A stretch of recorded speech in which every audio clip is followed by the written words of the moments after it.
जय माता दी। आपका आपके अपने चैनल में हार्दिक अभिनंदन है। हिंदू धर्म में बाशोड़ा का व्रत त्यौहार हर वर्ष चैत्र माह की कृष्ण पक्ष की अष्टमी तिथि को मनाया जाता है। इस त्यौहार को बाशोड़ा या शीतलाष्टमी के नाम से भी जाना जाता है। शीतलाष्टमी के दिन स्वच्छता और आरोग्यता की देवी माँ शीतला की पूजा और व्रत करने का विधान है। धार्मिक मान्यता है कि शीतलाष्टमी के पर्व पर पूजा करने से लोगों को कई बीमारियों से मुक्ति मिलती है और लंबी आयु का वरदान प्राप्त होता है। इसके अलावा इस व्रत की शुरुआत सप्तमी तिथि से ही हो जाती है, जिसे रांदा पुआ के नाम से भी जानते हैं। कई लोग इस दिन व्रत रखते हैं और कई लोग सिर्फ पूजा करके प्रसाद ग्रहण करते हैं। आइए जानते हैं शीतलाष्टमी कब है और इसका क्या महत्व है। हिंदू पंचांग के अनुसार शीतलाष्टमी का व्रत इस साल 2 अप्रैल को रखा जाएगा, लेकिन मान्यता के अनुसार बाशोड़ा होली के बाद आने वाले सोमवार या गुरुवार आदि ठंडे वार को ही पूजा जाता है। इसलिए 2024 में 31 मार्च को रांदा पुआ और 1 अप्रैल को बाशोड़ा का त्यौहार मनाया जाएगा। शीतलाष्टमी का त्यौहार होली से ठीक 8 दिन बाद आता है। इसमें शीतला माता की पूजा की जाती है। शीतलाष्टमी के दिन माँ शीतला को बासी और ठंडे खाने का भोग लगा जाता है, इसलिए इस त्यौहार को बाशोड़ा भी कहा जाता है। इस दिन बासी खाना प्रसाद के तौर पर खाया जाता है। ऐसी मान्यता है कि इस दिन से खाना बासी होने लगता है। कई लोगों के यहाँ शीतला सप्तमी तो कई लोगों के यहाँ अष्टमी मनाई जाती है।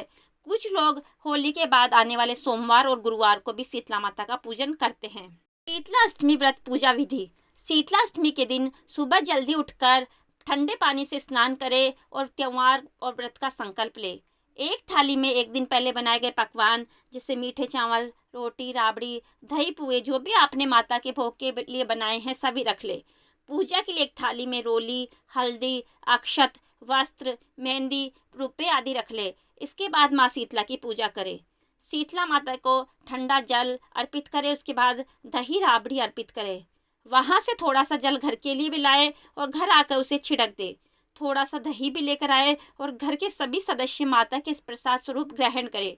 माता शीतला को ये सभी चीज़ें अर्पित करें। फिर परिवार के सभी लोगों को रोली और हल्दी का टीका लगाए। फिर भीगा हुआ अनाज जो आप माता की पूजा में लेकर गए थे उसे हाथ में लेकर शीतला माता की कहानी सुने। उसके बाद विनायक जी की कहानी भी जरूर सुने। अगर आपने घर में पूजा की है तो बची हुई सामग्री को पूजन में जो आपने प्रयोग में ली है उस बची हुई सामग्री को गाय को अर्पित कर दे, या आप किसी कुम्हार के घर पूजा करने गए हैं तो यह प्रसाद उनको भेंट कर दे। आपके जीवन में खुशहाली बनी रहेगी। फिर घर आकर घर के मुख्य द्वार पर स्वास्तिक बनाएं और घर में प्रवेश करें। इस बात का जरूर ध्यान रखें कि माता शीतला की पूजा में भूलकर भी दीपक न जलाएं, क्योंकि माता शीतलता की देवी है और कुछ लोग शीतला माता की पूजा में अगरबत्ती और दीपक का प्रयोग भी करते हैं, जिससे उन्हें कष्टों का सामना करना पड़ता है। और बाशोड़ा के दिन चूल्हे पर गर्म खाना बनाकर भी नहीं खाना चाहिए। तवे और कढ़ाई का प्रयोग भूलकर भी ना करें। ऐसी मान्यता है कि माँ शीतला की आराधना करने से बच्चों को दुष्प्रभावों से मुक्ति मिलती है। माता शीतला की आराधना से व्यक्तियों को बीमारियों से मुक्ति मिलती है। इस दिन शीतला माता को बासी भोजन का भोग लगाने की परंपरा है। शीतला अष्टमी के दिन ताज़ा भोजन नहीं पकाया जाता है। एक दिन पहले ही मीठे चावल, राबड़ी, पुए, हलवा, रोटी आदि पकवान तैयार किए जाते हैं, जिनका भोग अगले दिन यानी शीतलाष्टमी के दिन देवी को चढ़ाया जाता है, जिसका अपना अलग ही महत्व है।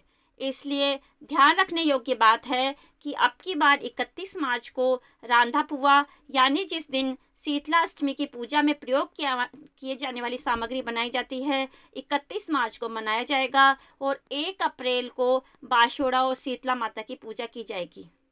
राधे राधे।